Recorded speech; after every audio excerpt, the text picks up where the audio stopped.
احمد پراز کا منظوم ڈرامہ سپاہی اور موت۔ ہوائی جہازوں کی بمباری، مورچے لڑائی کا منظر۔ آہستہ آہستہ کیمرہ ایک پہاڑ کی طرف رخ پھیر لیتا ہے جہاں برف سے ڈھکی چوٹی پر ایک زخمی سپاہی برف میں دبا پڑا ہے۔ سپاہی: کہاں ہوں؟ میرے جسم پر بوجھ کیسا ہے؟ کیا میں پہاڑوں کے نیچے دبا ہوں؟ میری سانس کیوں رک رہی ہے؟ یہ ٹھنڈک رگوں پے میں کیوں ہے؟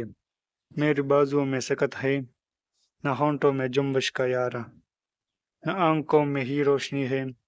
چٹانوں کی صورت گرم بار پل کے اٹھانے سے آ رہی، تو کیا میری بینائی بھی جا چکی ہے؟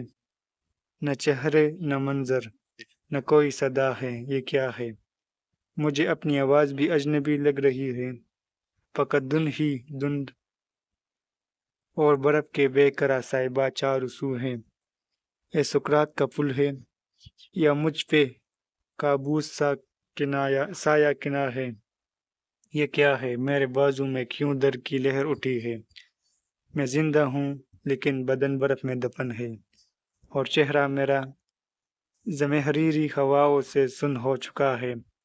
کسی کو خبر تک نہ ہوگی کہ میں اس پہاڑی کی چوٹی پہ زخموں سے چلنی پڑا ہوں۔ کوئی مہرباں ہاتھ ہمدرد بازو نہیں ہے جو اس کرہ مرگ سے مجھ کو باہر نکالے۔ نہ جانے بہادر رفیقوں کے دستے کہاں ہے؟ تو کیا میں یہاں قسم پرسی کے عالم میں دم توڑ دوں گا؟ تو کیا اس پہاڑی کی چوٹی پہ میرے تجسس میں کوئی نہ آئے گا؟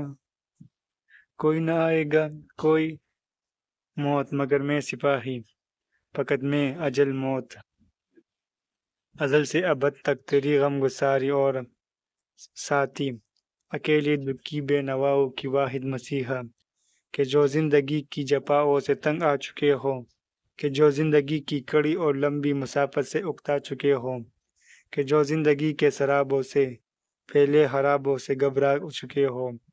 سبھی نامرادوں کو میں نے ہی آخر سہارا دیا ہے، جنہیں زندگی تج گئی ہو انہیں صرف میں نے گوارا کیا ہے۔ ادھر آ، مجھے ہاتھ دے، میں تیری آخری چارگر ہوں، تیری ہم سفر ہوں، تیری راہ بر ہوں۔ موت ہاتھ بڑھاتی ہے: ادھر آ سپاہی، میرے ساتھ چل یہی وقت، جب تو ایک چراغ سحر کی طرح راہ گزار عدم کا مسافر ہے۔ آ، تجھ کو اپنی حفاظت میں اس برف کے تند طوفان سے لے چلوں میں۔ تجھے کیا خبر کیسی قاتل ہواؤں کے جکڑ ہمارے تعاقب میں ہے۔ اے سپاہی، میرے ساتھ چل، ہواؤں کا شور۔ سپاہی: کون ہے تو اجل فاحشہ؟ تجھ کو کس نے پکارا کہ تو بن بلائے یہاں آ گئی ہے؟ میں زندہ ہوں، میری نکاحت سے تو نے یہ سمجھا کہ میں زندگی سے مبر چاہتا ہوں۔ میری غیر ہموار سانسوں سے تو نے یہ جانا کہ میں نظام ہوں۔ پرے ہٹ میرے جسم سے، اپنی پرچائی کو دور لے جا۔ موت: تیرا جسم بے حس ہے، تیری آنکھوں پہ کوہرا جمع ہے، تجھے اس کا احساس بھی تو نہیں ہے کہ تو صرف کہنے کو زندہ ہے۔ ورنہ اگر تو یہ دیکھے کہ تیرا لہو کس قدر بہہ چکا ہے، اگر تو یہ دیکھے، اگر یہ لالو یا کوتے تیرے پہلو میں بکھرے پڑے ہیں، تیرے ہی لہو کی وہ بوندیں ہیں جو برف پر جم گئی ہے، تو جانے کہ اب زندہ رہنے کی خواہش حبس ہے۔ چلو، میں نے مانا کہ تجھ میں ابھی زندگی کی رمق ہے، مگر کس قدر؟ صرف 2-4 سانسوں کی مہلت۔ تیری بے بسی اور نکاحت کا یہ حال ہے کہ تیرے زرد رخسار پر برف کی تہ جمی ہے، مگر تجھ میں اتنی بھی ہمت نہیں ہے کہ چہرے سے اس کو کرچ دے۔ تیری سامنے جو اندھیرا ہے ان سے نہ ڈر، بے خبر رات بھی دن سے کچھ مختلف تو نہیں ہے۔ سپاہی: چلو، میں نے مانا، مگر تو بتا مجھ سے کیا چاہتی ہے؟